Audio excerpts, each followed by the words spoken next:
But let me come to you, Mr. Oshuntokun. What do you see in all of these happenings? You've been at the corridors of power. Just how easy is it to see a president, a minister to see a president? Well, that's a curious question. You are supposed to see him regularly. I mean, if the president is working for the country, you as a minister, what you are doing is a delegated authority and power. You are acting for him. But is it possible? Is it possible that a minister falls out with the president and a connection or the line of communication is cut off? Is it possible? You are not supposed to personalize the office. There should be no falling out. If there is a falling out that warrants the president not seeing a minister, then the minister should go. I mean, those are not. There is no personalization of government business. But let me say something which I think is very important. You know. If you look at the NNPC is very vulnerable to corruption. It's opaque, you know, and you know from what revelations that we have had, you know, from the operators of the former, the past government, especially the Minister of Resources. Look, 60% of Nigerian corruption takes place at NNPC.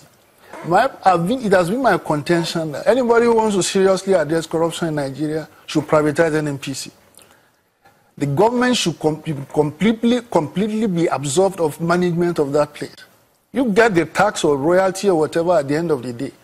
Because you see, look at what is happening now.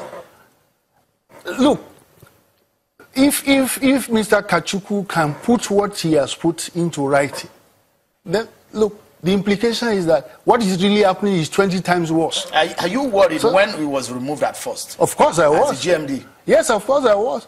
And the reason I was political, you know.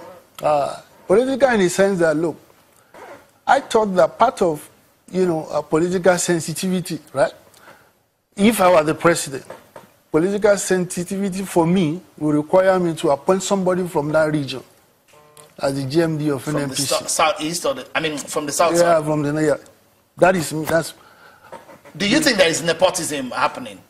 Of course. I mean, the man put it in writing. He said so, that there is nepotism happening. He went to the extent of saying contracts were irregularly awarded, maybe inflated. And those are serious allegations. And the more serious, the gravity of it is that it is somebody who knows, is an insider, is somebody who it is his job. Shehu said they were investigating. Will he be telling a lie against himself? I was managing director of News Agency of Nigeria. If I write about that, that is authoritative. All right, let's close the program now. Senator Shehu Sani, just in about 30 seconds, tell us, what is the implication of this for your party? A party that says you want to fight corruption, and when this comes to the limelight, implications for your party, quickly, please. Well, for the very fact that issues like this have been brought to the public knowledge, now it behoves on the government to take a very serious action on it.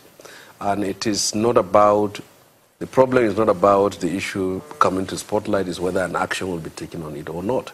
So if the president refuses to act on it, that is when he will be in every way criticized. But if he takes an action on it, it shows that the party, the government is in tune with the spirit of accountability and probity. All right. Many thanks, gentlemen, for coming on the program. That's how far we can go. Mr. Akin Oshuntokun, always a pleasure having you on the program. Thank you. Senator Shehu Sani, thank you so much for your time on the program. Thank you. And that's our show for tonight, everyone. Many thanks for being part of it. I'm Shehu Akin Baloye. Bye for now, everyone.